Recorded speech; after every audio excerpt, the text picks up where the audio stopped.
I'm leaving this in the hope that it will motivate me to get something together that's less personally embarrassing. Not just a toy, not just a toy. You might have thought it's a bit random and grown up owning this, but you're wrong because it's not just a toy. Not just a toy. Welcome back to part 2 of me building this. We're in the stage that I can only assume will lead to my impending immolation. So, the bit of solder that I put on the wires, the tinning, I'm just sort of melting that on the contacts to try and get like a bit of a bond together. I'm learning that wire heats up quite a lot. It's probably a better way of doing this, if I can get that in there. And hopefully it will stick.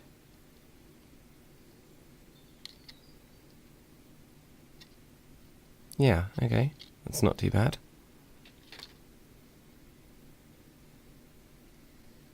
So now I'm just melting a little bit of solder to sort of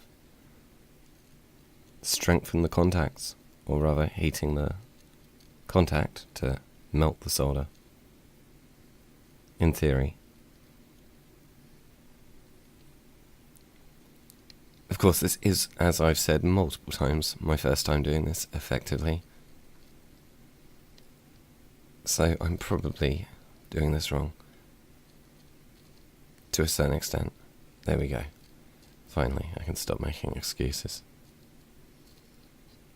Well, I can stop making excuses about it not melting, and now I can make excuses for having just smeared that across there. Well, this isn't a soldering tutorial. This is me trying to learn myself. And that's warm already.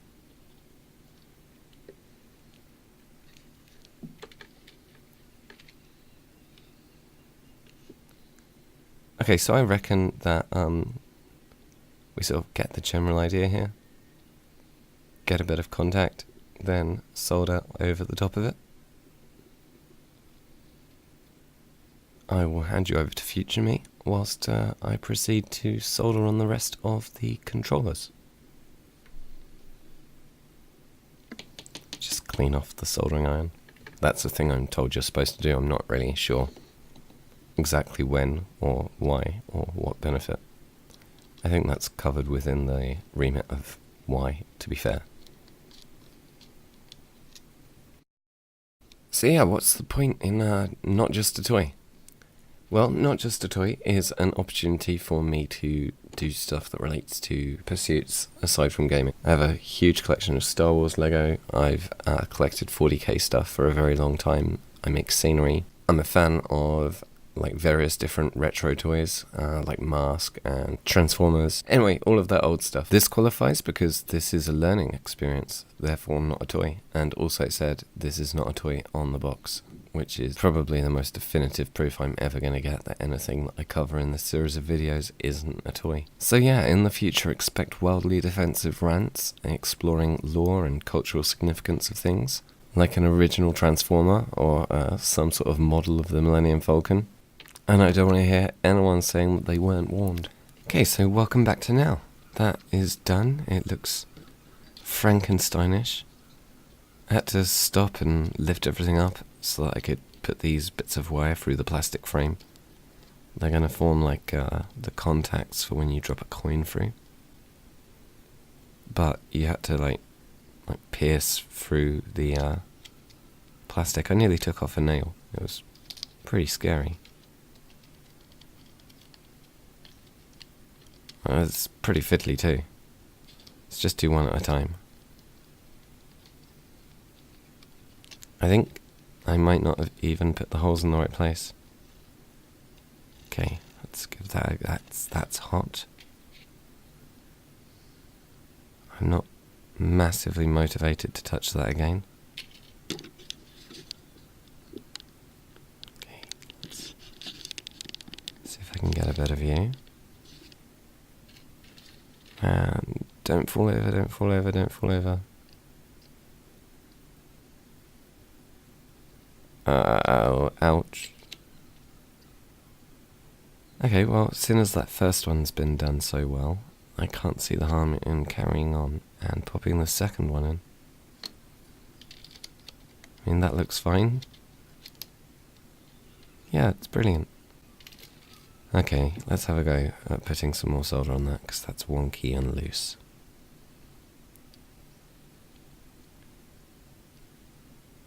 And that's not helped.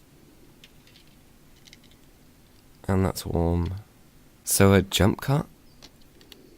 In all of the faff, I actually managed to fill the hole with solder.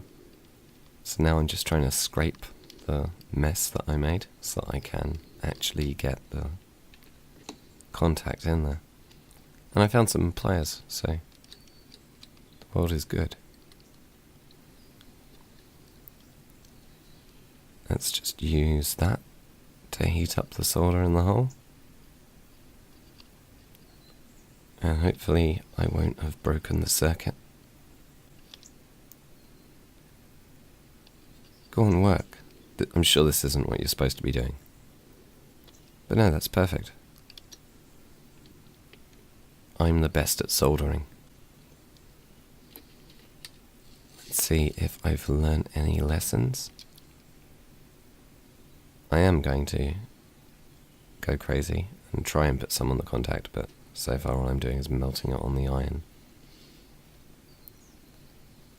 Come on, just a little bit. Nope. Okay, well, I mean, like, that seemed like a solid idea. Let's just scoop that onto there.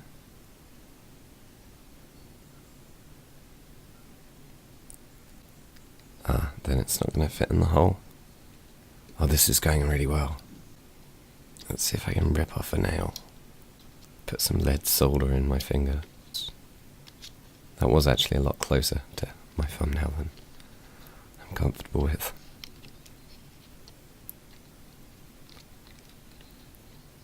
Okay, well, I can imagine there's another jump cut in here somewhere. Go on, solder, do your thing.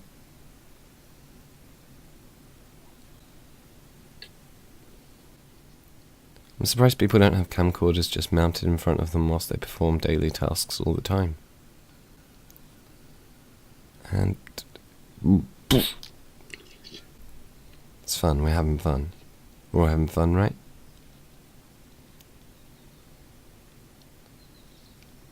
And now that's in place, that was pretty quick. Okay, so what should have been one of the quicker parts of all of this turns out to have not been. All we have left to do, I think, is the speaker. I think once I've done this, we can close it up. I haven't pre-tinned this. Hopefully that won't prove to be too much of a problem, because I'm hoping that it will just sit there whilst I get some solder on it.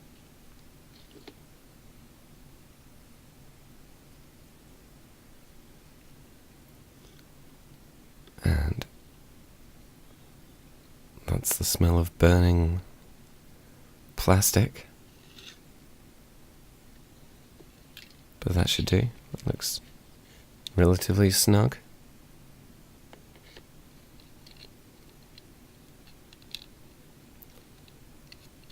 I wish this bit of wire had been, this bit of plastic, oh.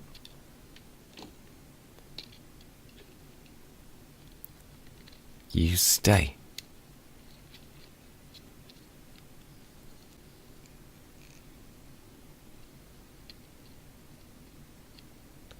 Let's melt off some of the shell again. Nope, okay. This could be bad.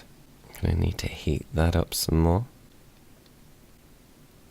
There we are, that's pretty stuck in there. I think ideally you're supposed to have a contact between the two elements instead of it all just being connected by a big blob of solder. But this isn't how it should be done. This is, can it be done by me? Okay, so I learned that you can actually screw or unscrew the screws in these things. So I looked on the instructions and it referred to them as GIMP screws, which I thought was worth a mention. So you can screw and unscrew the GIMP screws, and they will control the tension on the knobs for the actual machine.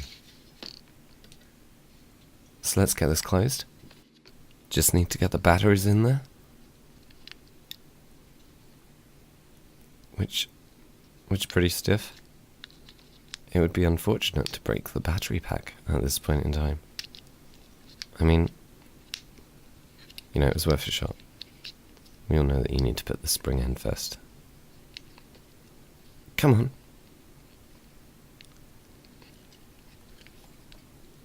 Okay, well, let's jump cut. That took longer than I care to admit.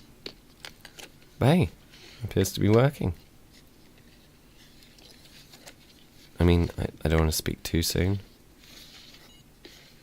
But you know, there's a dot bouncing around the screen. Maybe it was in some sort of demo mode then. It would be cool if it had a demo mode. Then it could just be useful as lights. Okay, well I might need to tinker with that one. I need to align the knobs with the, you know, on-screen paddle. Tighten them up.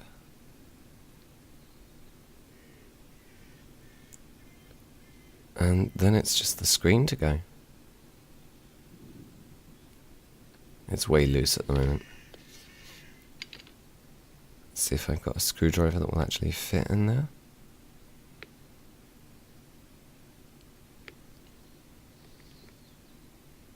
The heads on all of my smaller screwdrivers are pretty much trash. Or at least my flatheads anyway. That's not encouraging. I guess they've just not done anything. Okay, fiddle time. Does this work?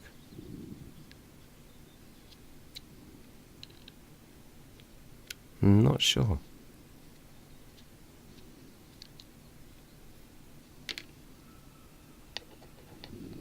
I think it sort of needs the resistance of the pole inside. And a better screwdriver. And a more competent person doing this. Okay, I think that's getting some tension.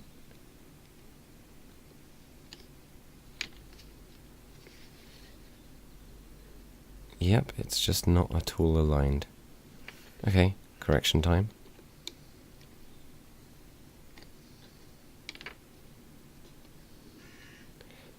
You know what? I think we might get the idea.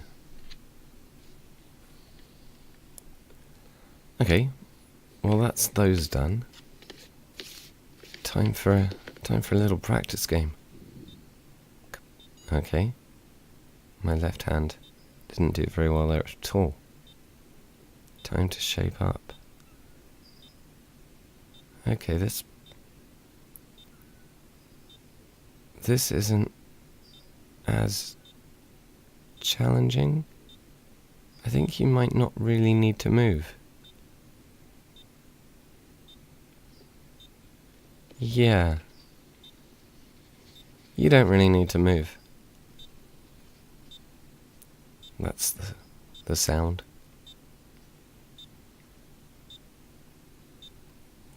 The rich quality sound. I think this might not replace the PC for gaming experiences.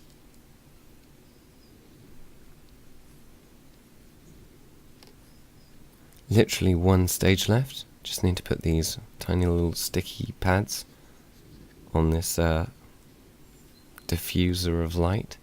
I imagine once we put the screen on, it's going to come to life and all of a sudden blow us away.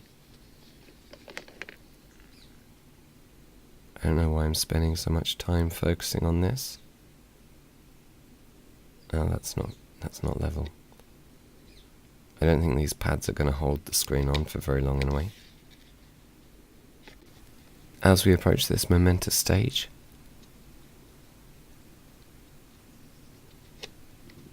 I hope everyone's anticipation is in check. I'm proud to unveil the Haynes Retro Arcade. The screen does, to be fair, make a bit of a difference, but I mean, this is not a toy because I don't think anyone could play with it for any reasonable amount of time.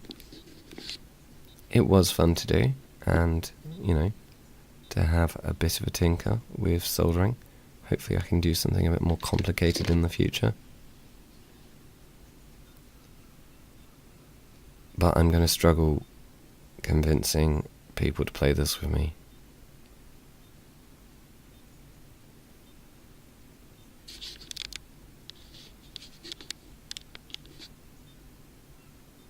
Let's get it a little bit less blurry. Although, to be fair, the blur probably helps. Anyway, thanks for watching and joining me on this adventure. Toodle pip.